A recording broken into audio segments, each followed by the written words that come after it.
Hello, you guys. Thank you for tuning in to Outside the Box with me, Sage the Coach. And today I have a special guest with us tonight. We have kind of passing each other on social media for a while now, and always seem to click when it comes to like really important topics. And so I thought it would be great to have Peter on today to explain to us, his outside the box story, because, the premise of my show is outside the box, giving people a wider perspective of God because he is bigger than our boxes. And I think Peter's story, from where he was to where he is now, is a perfect example of outside the box. And, I guess we'll just jump right into the interview. Well, let me say this first. Peter is a pastor of, the name of your church is? River Heights Vineyard Church. River Heights Vineyard Church, and you've been a pastor there for? 18 years. 18 years. Wow, that's a really long time. And so, but what I want to get into, and I do want to talk about your church and ministry too, and how you got there, is the beginning of your story, because it's not a typical story that you would hear from a pastor. And I know those things kind of filter into the way that you pastor. And so, just let the viewers know, just your story and how, you mentioned to me that God kind of delivered you from addiction and things like that. And so, Yeah. So, I grew up here in Minnesota till I was 15, and my mom started bringing us to church when I was about 8. But I was an unusual kid and pretty unhappy. I knew everybody hated me through my whole childhood. Oh, wow. Teachers, kids, family. Oh.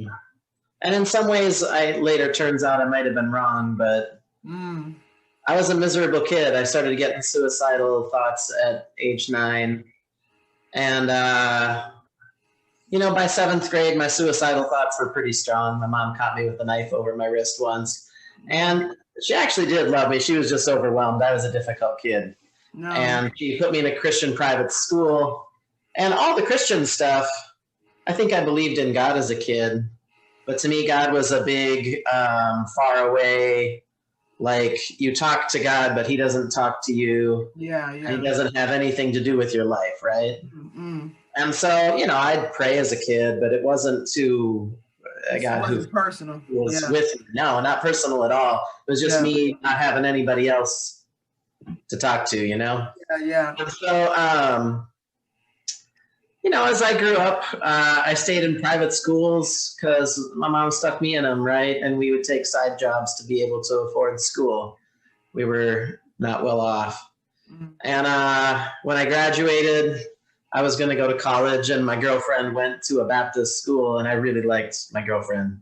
And so I was not Baptist and not interested in Baptist, but I decided to follow her to Grand Canyon University down in Phoenix, which was Baptist at the time.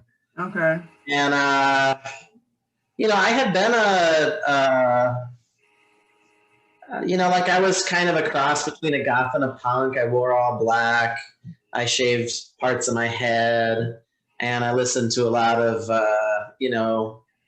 aggressive and suicidal music, just music about killing yourself. And, I wish I could kill myself, but I don't have the strength to kill myself. I called myself a suicidal failure. I was still pretty miserable at the time. And I got to this school, and, I joined the theater because my girlfriend was getting a theater degree. And so I would do sound or lights or whatever. And then I started doing shows. And eventually I ran into drugs because, I was in the theater. Okay, wow. Okay, I didn't know drugs and theater went together, but thanks for that. Yeah. There's definitely some relationship there. It's like working at a restaurant. So once I started using, I couldn't in any way stop. And my drug of choice, as is true for a ton of people with like severe ADHD, which is me, weed was way my drug of choice. Okay. So I did 16 different drugs. I tried coke and crack and psychedelics and pills and really anything I could get my hands on. And how old were you? I probably started doing all that when I was 20. Okay, 20. Later than a lot of folks because I had been in these sheltered environments, you know? Yeah. Like, once I started using, I couldn't stop. And I got married pretty young. I think just turned 21. Was it the girl you were following around? Was it? No, it was not. She and I broke up, and she never would have married me by the time I was using drugs. She was a good girl. Okay. I'm still friends with her to some degree. Mm-hmm. But, you know, once I started using drugs, I really went off the deep end pretty quick. Like, I got high a few times, and then I got high on the weekends twice, and then it just had to be 24/7 all the time, period. Wow. Which is not how most people relate to weed. I'm not here to act like this is the killer drug that's murdering, you know, people. Mm. I'm just saying that for me, I had to be high 24/7. Mm. So I started selling and finding customers and smoking like excessive amounts, like literal all day, every day, you know? I can relate to that. Yep. And I mean, I can also relate to the portion of the depression because that's how it was introduced to me. I had a friend who saw that I was depressed all the time, and she actually suggested, well, maybe this can help you because she knew somebody who struggled with depression, and she said that it helped them. And so that's how I was introduced to it. And again, so it's like, yeah, the drug easily becomes a getaway from what you're already. Absolutely. Yeah. And so just like with you, my habit got out of control very, very fast. And it was like all day, every day. And to the point where to support your habit financially, you have to almost start selling it because it becomes too expensive to use it to that degree. So yes, I totally relate to that, but go ahead. Same page. So I had two things it did for me. One, I didn't want to die when I was high. And that's a legitimate good thing. It would not have been good for me or the world to kill myself, you know? Mm-hmm. And I spent a lot of time cutting myself and hurting myself in high school, early college. And when I was high, that was the furthest thing from my mind, you know, because I felt good. And then the other thing was I could pay attention. Mm. So I would get high and I could like sit in a chair and talk to people, or I could read a book that I didn't want to read, you know, like a science textbook or whatever. And those weren't really things that I had in my skill set at the time. I was, again, with the ADHD, pretty severe. So it was fixing both of the main things that I experienced as being problems. Mm-hmm. And for the first year, I mean, I would have just told you marijuana is Jesus, you know, like it was so helpful to me. I literally thought this is the answer to everyone's problems in the world. Yeah. And I tried to tell everyone how great it was and accidentally made customers out of people, you know, accidentally. It wasn't on purpose. I just really believed in it. Mm-hmm. But about a year in, I wasn't getting this high anymore, no matter how much I smoked. Like I could smoke a lot of marijuana, and then I would not be all, like I'd have hallucinations early. Mm-hmm. I had a pretty strong reaction to it. A lot of high ADHD people do. Okay. But like it started wearing off, and then I noticed I was kind of killing my marriage. So, you know, the way I understand marriage is like you get stressed because things aren't right, and the stress motivates you to fix what's wrong. And if I got stressed, I got high and I didn't have any stress, I didn't fix anything. Like I never needed to fix anything because I was always fine. And the girl I was married to was also severely depressed. Okay. And I'd come home and she'd be in the dark staring at the wall. And I didn't know how to deal with that. Mm. And I just started getting high now, not to feel better or to pay attention, but like to avoid my problems. Yeah. And it didn't take long of doing that before I realized this is kind of killing me. Mm. It's ruining my relationships. I lost all my friends who weren't drug users because I drove them away with my relentless trying to get them to use drugs. My parents were helping me some with finances, but they didn't want me around my little brother because I'm like wearing homemade tie-dye and taking so many psychedelics. I'm talking about conspiracy theories, like they're listening to us through the smoke detector. And I was getting to a point where stoners are telling me you should not get high. You know, not the Christians. You know, the Christians, they gave up on me a long time ago. But like when the stoners are telling you back away from the bong, dude, you're not in a good place, you know? Yeah. And I started trying to quit. And I tried for 2 years. And I recall making it to 3 o'clock twice. And the way my brain worked, I'd get to 3 o'clock and I'd be like, I did it. I've been sober a half day. I'm normal now. I can get high like normal people now. And then I'm smoking up again, you know? Yeah, so I was really pretty ridiculous. And the using other stuff, like I'm lucky. The time I got crack, I didn't have enough money to buy more or I wouldn't be here. My whole life would be over. And that's actually what I was thinking, because a lot of people have an issue with marijuana because they say it's a gateway drug to other things.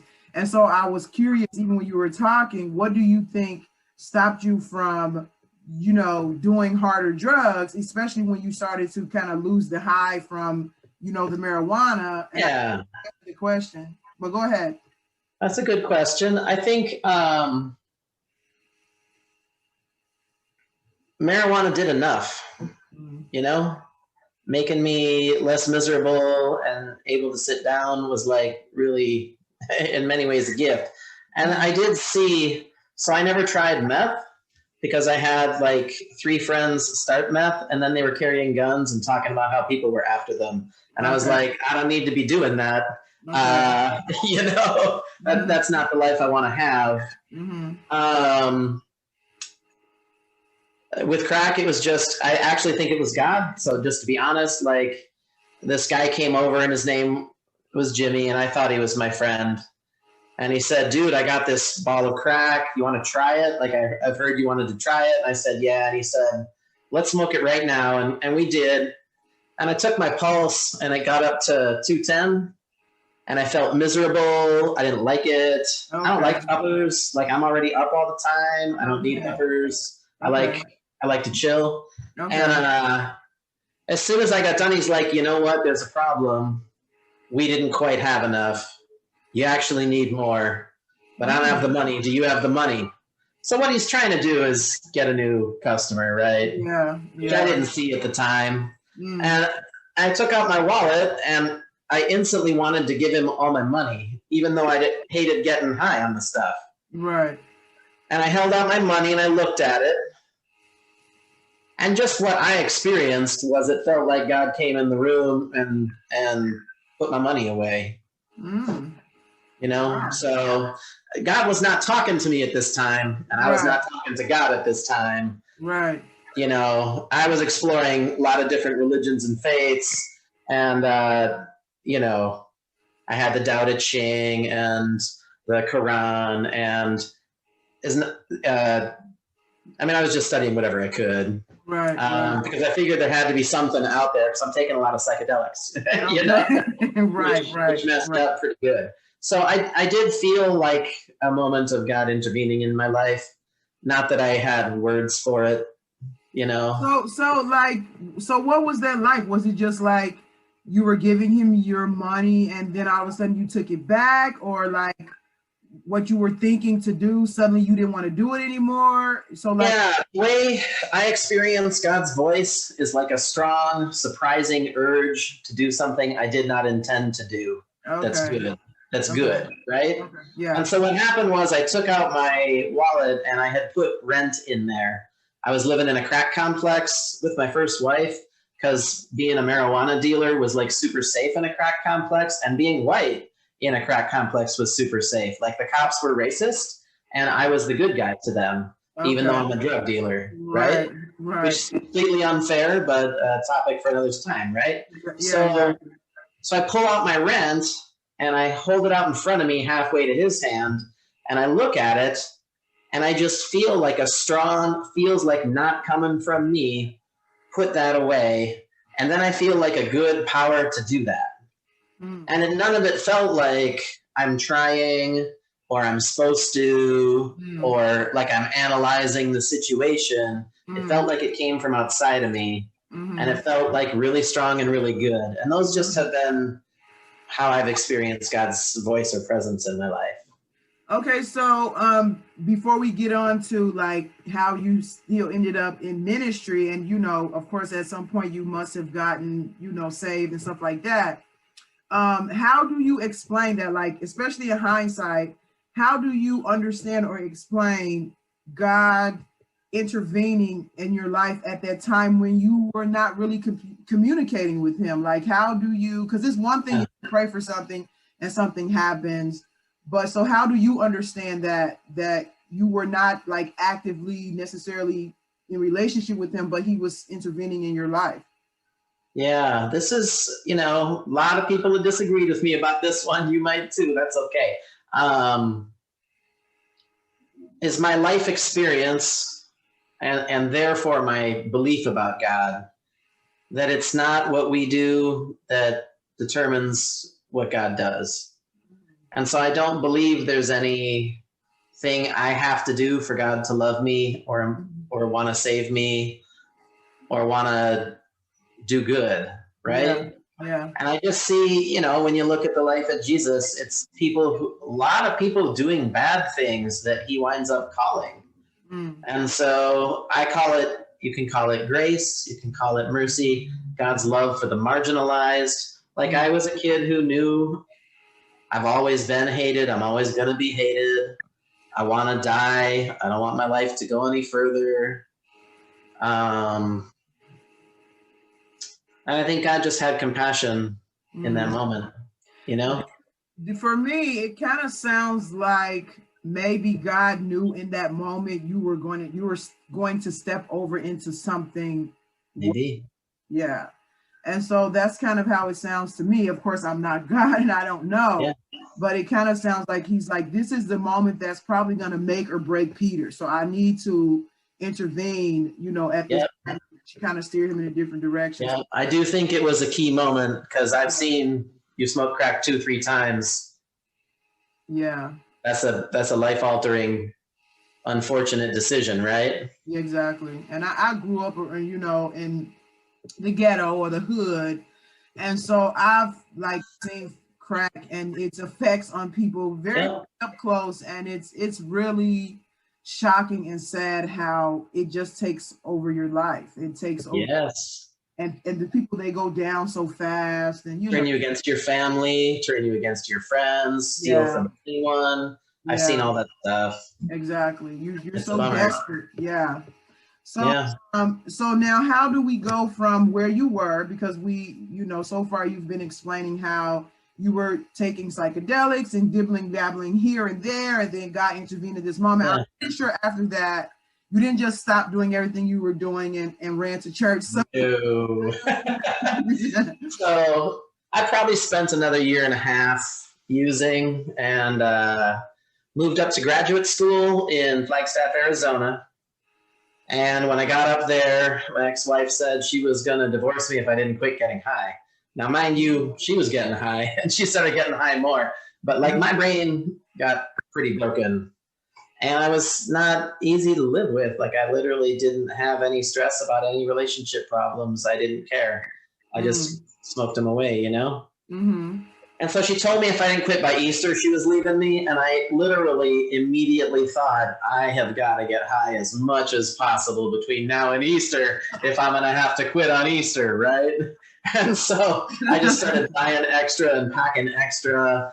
And she left before Easter, of course, right? Oh, wow.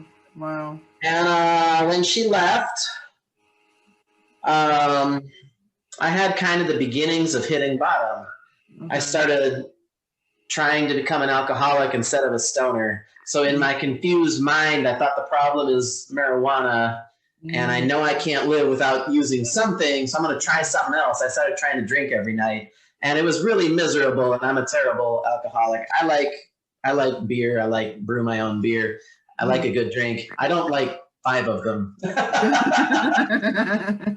don't like that feeling, and I was throwing up every night. And 2 weeks later, she came back for a bit. And when she came back, I was so miserable and started getting high again. The alcohol thing did not work out, right? And I started getting high again. And she left again. And when she left the second time, it was like scales fell off my eyes, like happened to Paul in the Bible. And I realized I can kill myself now. Like up until now, I've been playing around. I've been hurting myself. I've been wanting to die. I'm ready now. And so I turned to head over to my kitchen and grab the knife from the knife block. And, I can only tell you what I experienced. I felt like I bounced off the hand of God and I fell on my face. And weird things started coming out of my mouth that were all praises to God. I started saying, God, you're the king of the universe. You've made everything. You are God. I am so sorry, God. And I started praising God for like a really long time. I don't have any idea how long. And I felt like he came into my room and he held me. And I felt like he held me overnight. Wow. So I just kind of lay there on the floor, sobbing in my robe and knowing my marriage is over and I want to die and I'm ready to kill myself now. But experiencing God's overwhelming love and presence. And when I woke up in the morning, I never wanted to get high ever again, and I never have. Wow. And I lived with my buddy that we dealt with, and he would smoke and blow it all in my face. And I would just go, dude, I got to leave if you keep blowing it in my face. Like literally the desire left me for good. Yeah. Wow. And that was the beginning of a huge change. So I could not deal with my wife leaving me. And, my parents were married till they died. My grandparents were married till they died. I never pictured myself going through that. And I felt so bad. And so I would get up in the morning and then I would fall over bawling and God would come and sit with me. And when he had sat with me, I could stand up and go brush my teeth. And I would fall over in the bathroom. Bathroom floors are gross. And I would just lay there on the bathroom floor and cry. And then God would come sit with me. And I could get up and go to work and go to school. And I depended on God like 24/7, right? Wow. He started talking to me. Like, he told me once, read the Bible. So I started reading the Bible and I read it 3 times that year. Another huge one, God told me go to church, and I told him that was super dumb. So I had gone to church as a kid, and I'd had a church in college that I liked. It was a little Mennonite church, and I lost it in a breakup with a girlfriend. And so I started looking for a church, and I would take these disabled adults that I worked with at a group home, and I would visit churches, and I was just having the worst time. These kind of terrible stereotypical churches that people don't like these days. That's all I could find. And I went to this church and the pastor prayed as the opening prayer, Lord, help our soldiers kill many Arabs today. Oh my goodness. Oh my goodness. Wow. So I just said, I'm never going to church again. I mean, church is obviously a crock, you know? Exactly. I'll be my own thing, whatever that is. Exactly. And so when God told me to go to church, I was like, why would I do that? Church is full of stupid people that are mean to each other and hit each other bad, Hypocrites. Yes, judgmental hypocrites. Judgmental people still don't like me. I still don't do anything right. And hypocrites, who wants to be around that, Exactly. So, but God said, do it. And I pulled out my phone book. And at this point, so I think one thing God does is relate to people in the way they need the most, when they need it the most. Exactly. I needed God 24/7 at this point in my life because I was not going to make it. And I felt like God was with me pretty much 24/7 for a good long season when I first found sobriety with God's help, right? And so when he tells me go to church, I am now super comfortable with God's voice in my life and having one-on-one talks with him all the time, And I pull out the phone book and he's like, go to that one. And it says Flagstaff Vineyard Church. And I'm like, okay. And I rollerbladed there because I gave the car away in the divorce because I'm a moron. So I rollerbladed there. And I had 2 miracles the first week. 2 of what I would call a miracle. So the first one is a coincidental miracle, Before you get to the miracles, I kind of go back to something that you were saying about like what you're saying sounds similar to a little bit similar to how I was introduced to God. And I actually think that it helped me not get caught up in the church culture. And so I started communicating with God outside of church. It wasn't filtered through, other people's opinions and again, church culture. And so by the time I started going to church, I was following that voice. I wasn't following a pastor or a church, a congregation or anything like that. And so I just continuously followed the voice that I had started developing a relationship at that point. And that voice also told me to read the Bible and things like that. And so I think that's really, really important because so many people learn about God through this very, very narrow lens, and then they structure their whole understanding of God around it. And I always urge people to just seek the truth and talk to God yourself. Actually, you don't need a Bible to talk to God. At some point you might get there, but you don't need that. You need to just be open. It's have a heart-to-heart talk with your father or your creator, because that is where the rest comes from. And so I to just kind of share my own experience with that also. Even when I talk to people outside of religion, sometimes even Christians, I would challenge them and say, because some Christians have more of a relationship with their Bible than they actually have a relationship with God. With God, yes. Yeah. And I'm like, put the Bible aside for a minute. Yes. Yeah. Yes. And so even when I come into contact with, other people who might of different religions, and, you get into those conversations where they want to know about your religion, I tell them, whatever you're reading, whatever you believe, put it aside. Just talk to them. You don't really, that stuff helps you to understand stuff later on, but the heart-to-heart connection is the most important thing. And that becomes guiding light for wherever else the relationship leads. And so I like to hear that somebody else, had that experience also, because I really think that has stopped me from really getting caught up in, because I've been to a few churches too, and most of them were bad experiences. That's too bad. If I didn't have that relationship, I could easily see me even getting caught up in that or getting discouraged from God because of it. Yeah. Yeah. We have a saying it's from some Vineyard pastors I know, right? The Bible's a menu. You don't eat the menu. God is the meal, and the Bible helps you get to the meal. Exactly. You're not supposed to eat the menu. That's not what it's for. So yeah. And I sometimes will say God is not, the Bible is not God is not in the Bible. The Bible just tells about God. If the whole Bible was God, it would be a book that had no ending. That's a very, very small portion of what it is. Yeah. So yeah, we're on the same page. Exactly. You got a lot of wisdom there. Yeah. And so I go to church, and the first thing that I call a miracle is maybe coincidental to people. So I was reading every day from the Old Testament, the New Testament, and Psalms. I had started in a 1-year Bible, and a lot of them work that way.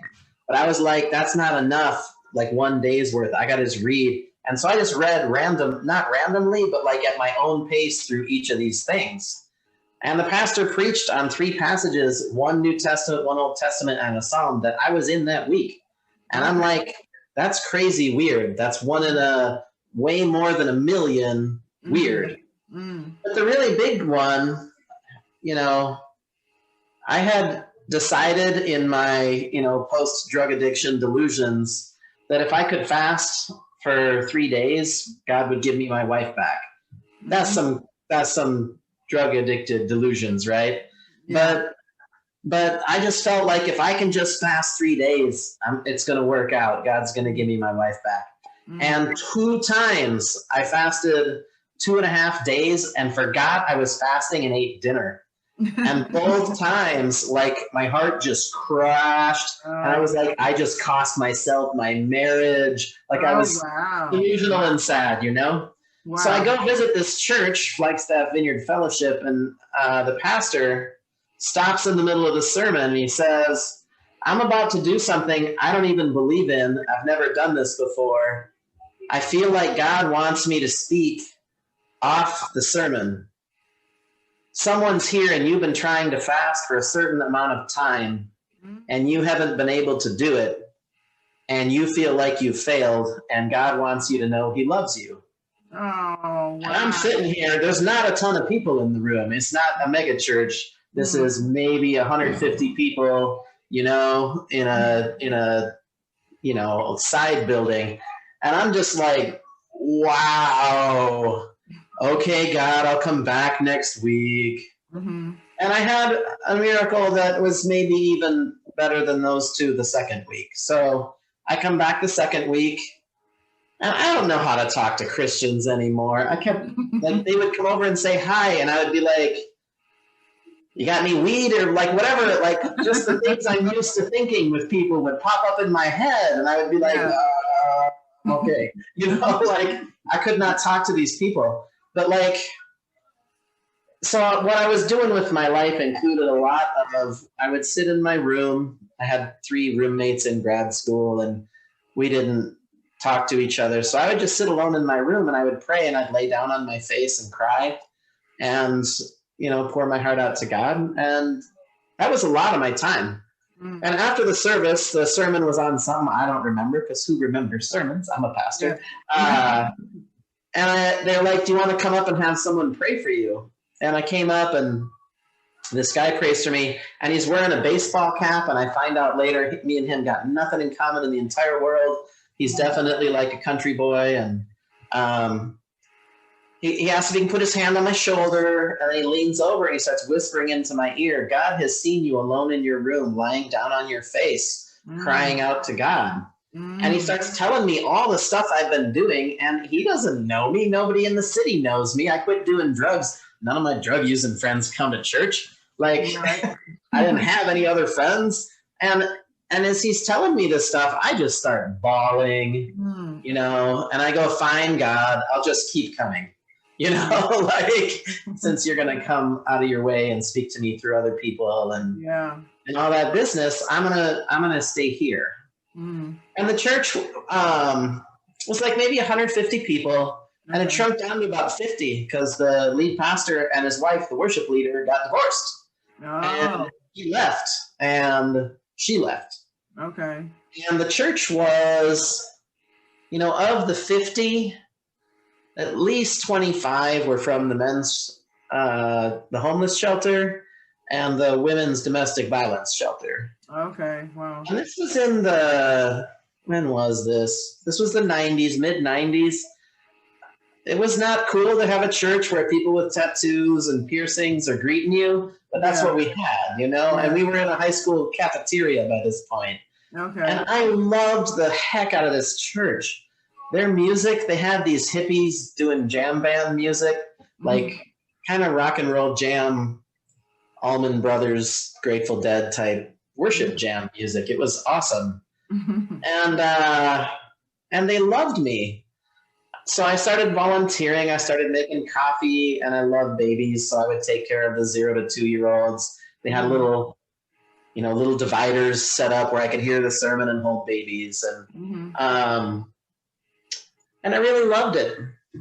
And they suggested I go to InterVarsity Christian Fellowship because there were no college students in this church, and there were like old locals who were like conservative logger types, and then there were like the homeless folks and the shelter folks. Okay. And I was like lonely and sad all the time, and I was still suicidal. But I would pray like, God, I want to die in your service. I want to send me to, Afghanistan or whatever, and let me witness to you and get killed in your service. I didn't realize I was still depressed, but I was definitely still suicidal, Right. And they sent me to InterVarsity, and wow, InterVarsity was awesome. It started off at maybe 50 people, and it was students, and they would just get together and worship on Friday nights, and all the worship was like super fast, super upbeat celebration, and it felt so good to me. And I loved everything about it. And there, every week was a different speaker from all kind of different churches and walks of life. Salvation Army guy, Baptist guy, Yeah. professor, just like random speakers. And I liked them fine, but it was the worship that I really loved and the Okay. community of students. I had my next biggest miracle story happen right around this time. They decided to have a baptism at the Flagstaff Vineyard. I had been baptized as an infant, just like my mom was. She was Catholic when I was born, and so was my mom. And she decided to get baptized when I was 8 because she converted to whatever Christian thing we grew up in that was like, your baptism doesn't count if you were an infant. You got to do it as a grown-up. Right. And so she went into the water a smoker and came out a non-smoker. And I was 8, and I knew that because she was smoking, she was going to have black lungs and die, because that's what they told me in elementary school, you know? Yeah. And to see a miracle like that, I mean, I don't know if you ever smoked. I smoked. Quitting smoking is a miracle. Yeah. I was pretty in awe of my mom. She's just like said, God set her free, right? Yeah. So they said they were going to have a baptism at the Vineyard. And it was going to be in a public swimming pool at a hotel because, you know, we were just meeting in a high school cafeteria. And God said, do that. And I did. And when they put me in the water and I came out, I laughed. I wasn't looking to laugh. And I have been the happiest person I know ever since then. So I didn't realize I was depressed until God gave me joy. Oh. You know? And the joy I've had, like, I've been through real hard stuff. My mom had 6.5 years of chemo out of 7 years of the end of her life. You know, my dad got hit by a car, by a kid driving real fast with drugs in the car with 3 felony speeding tickets in the past, you know. I have had a joy that goes with me that is not fake. It's not something I try to do. It's just a gift from God that I got at baptism. So I'm a huge fan. Like, I'm not Baptist. I don't think everybody has to get baptized. I don't really care how you get baptized. I don't like have a theology of what's the right way. I just think it's not going to hurt to get wet. And I got a miracle. Like, maybe you could too, you know? Right. Wow. Wow. So would you say at that point, that's when you didn't have problems with depression anymore after that? Correct. My life, so dramatic. It was just as big as God taking drug addiction away from me. Wow. Like, never fantasizing about hurting or killing myself again is a big deal. So from 9 to 23 is 14 years of that. Wow. And to have it gone is like, so when I tell people God saved my life, I'm not being like metaphorical. Yeah. You know, I'm being literal. That's just my experience, is that God saved my life. Wow, that is really interesting. We have so many similarities in our stories. I also was one of those miserable Christians for a very, very long time. And, you know, it's really important, I think, for people to understand that doesn't make you like any less Christian, because some people feel like if they're depressed or they're not happy, that like somehow their God is disappointed in them, or they're doing it wrong. Yeah, exactly. And so I do think like it's really key to, because you know, you can have those type of experiences where you have, which it still took time for you to have it. So it's not like, you know, okay, so people, most of the time people come to God because they want something. They're trying to get away from something. And when you have the expectation and then you become a Christian and all of your problems and things don't go away very fast, it can be. Yeah, no, they don't. Yeah. And so it's so, you know, for me, I became a Christian. I was still depressed for years after that. Yeah. I didn't have any, like what you were saying, I didn't have any concept of happiness. Like I just was a very unhappy person, miserable, suicidal, like you're saying. And it was just a constant thing. And my relationship with God was kind of based on like, I can't wait for this life to be over so that I can be with you. Yeah. Here it's pretty miserable. But my journey from overcoming that is different from yours. And I do think it's interesting because it was like, and you can have miracles like that and I have had miracles like that where God just delivers you from something right away. But for mine, it was almost like he wanted me to understand why I was feeling that way. So I had to do a lot of inner, like, Do the work. yeah, and trying to figure out where the source of that was coming from. And once I did that, it was like a light bulb came on, and then that's when the depression left. And then, like you, I didn't have a problem with it again. And so a lot of people might not really understand that because it's a personal thing. But when you're depressed, like for the majority of your life, and you're suicidal for the majority of your life, and you understand what life is like outside of that, for that to suddenly be gone, it's a miracle. Like, yes, it is. yeah, it's like, oh my goodness, life can be good. Like, I didn't know. Like, yeah.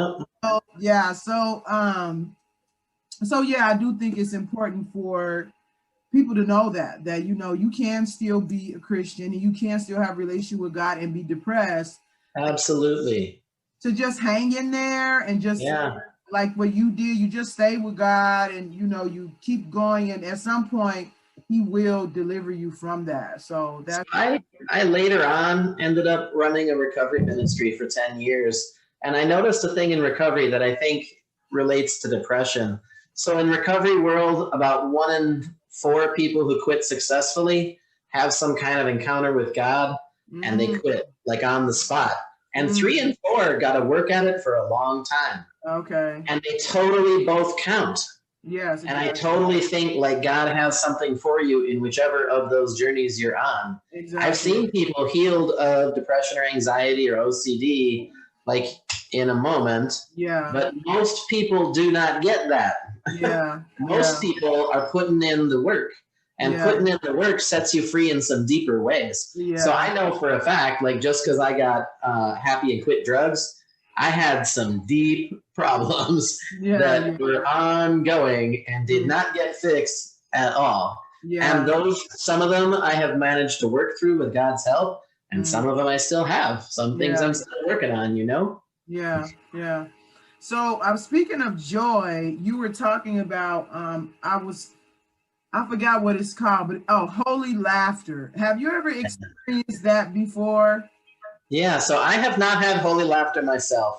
When I have these, so holy laughter, for those, you know, who may not know, is just this like God comes on you and you start laughing and you literally cannot stop. And people have laughed for 2 hours. People with depression have laughed for 45 minutes and then they're not depressed anymore. Like it's been some miraculous experience for people. I've not had that happen. I do have friends that's happened to. Okay. You know, when I have those like super intense things from God, what I experience is like super deep passion where I start, you know, most of this happened before I was a pastor. It's happened after I was a pastor too, but mostly this happened before I ever thought about being a pastor. I just start kind of like preaching alone to my windshield or to my bedroom wall. I'm just like shouting awesome truths about God that like suddenly feel like they change the nature of the universe. And I get full of like passion and zeal. And then, you know, it goes on for a while, then it goes away. Yeah. How about you? What's it like for you when God shows up in your life? I would say it, and I think it is indicative to how I just had so much, because I'm like a deep thinker, and so I'm always thinking about stuff. So when I was depressed, I was always like in my mind just going so it was like a restlessness in me all the time, you know, trying to figure out why I was unhappy, what was wrong with me, you know, just, you know, trying to find my way. And so when God kind of comes into my life, it's like a peace, like a rest. Like I don't do all of that. I don't have to, you know, my brain can slow down and actually just, you know, be at peace and at rest. And so that's how it usually comes to me. And it took me some time to realize that was God because before I would fight it. Like I didn't, it was like somebody, if you think of like a child who was having a tantrum or whatever, I don't know if this is a good example, and then you try to hug the child and they keep having a tantrum, they don't just like receive the hug.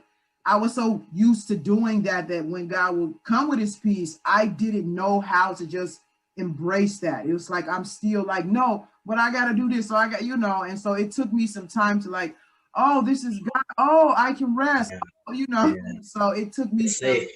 to go through that. So, so yeah, I mean, and that's kind of like, the premise of my show, like Outside the Box, is that people need to understand, like something that you said before that was very key, that God kind of meets you where you are. Like, you can be, like you said, a weed head, you can be depressed like you were, depressed like I was. But God is not, so many people have this idea they have to clean themselves up first before they can, go. Yeah. And God comes to where you are, and all he really expects, really, in my experience, is for you to reach out your hand to him. That's it. He does the rest. So he helps you the rest, I should say. And so I like hearing other people's experiences. It just lets me know that God is, again, way bigger than even just my small experience, that he's way bigger than that. So that's right.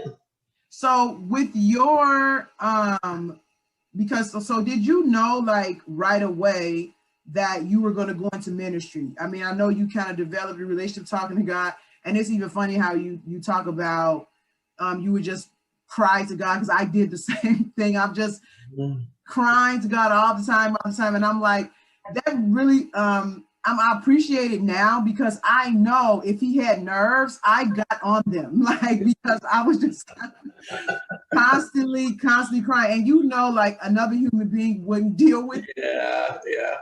And so I'm wondering, like, right away, when you had your relationship with God and you're talking to him and getting to know him in that way, did you know right away you were going to go into ministry, or how did that come about? Yeah, so no way did I have any thoughts of going into ministry. I was in grad school for psychology, counseling, and I got a job, I'd say after about 2 years of following Jesus. I got a job in juvenile detention that turned into a job in juvenile probation, and that was like my dream job. It paid well in Flagstaff, Arizona, where you cannot get a good job. And you still can. Flagstaff is a small town, and it's beautiful, and it's impossible to get good work there. And I got this great job, and I just wanted to do this job. But one day I was with the InterVarsity leadership team, which by now I was on. So I went on a trip to, inner city LA, come and see what God's doing in the city was really the purpose of the trip.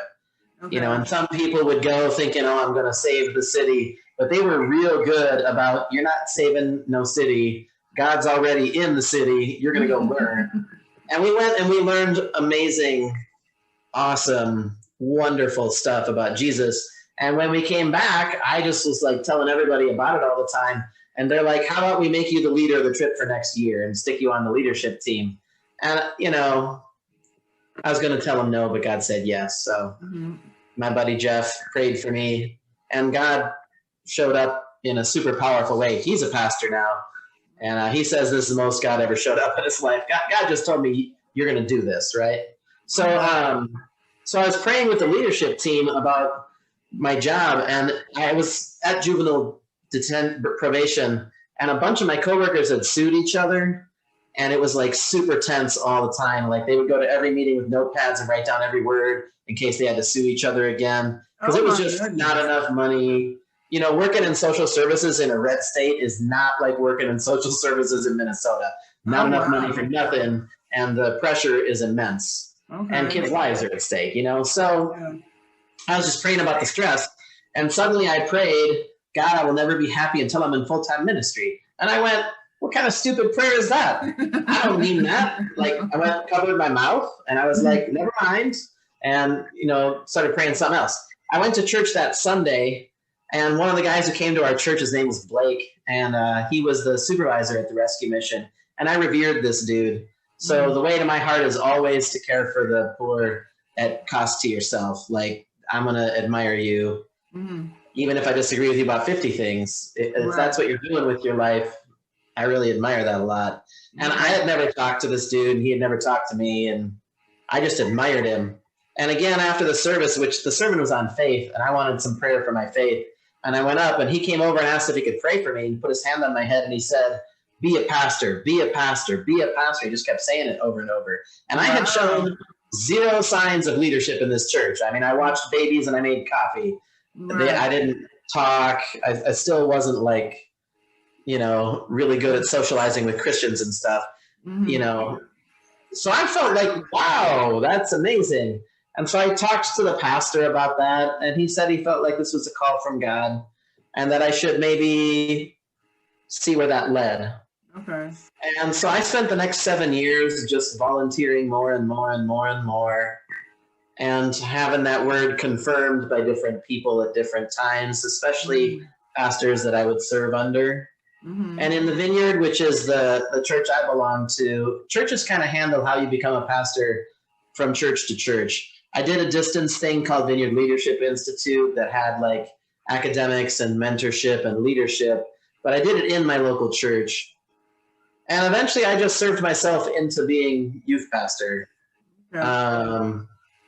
And I really, to my surprise, loved being the youth pastor. I'm not, I was never good at games. I'm still not good at games. It stressed me out so much if I had to come up with a game. What I liked to do was sit and talk with the kids. Yeah. And to me, like a perfect youth group was an hour and 15 minutes, like 45 of it is us just talking in a circle. And the kids liked it. It worked with the kids I had.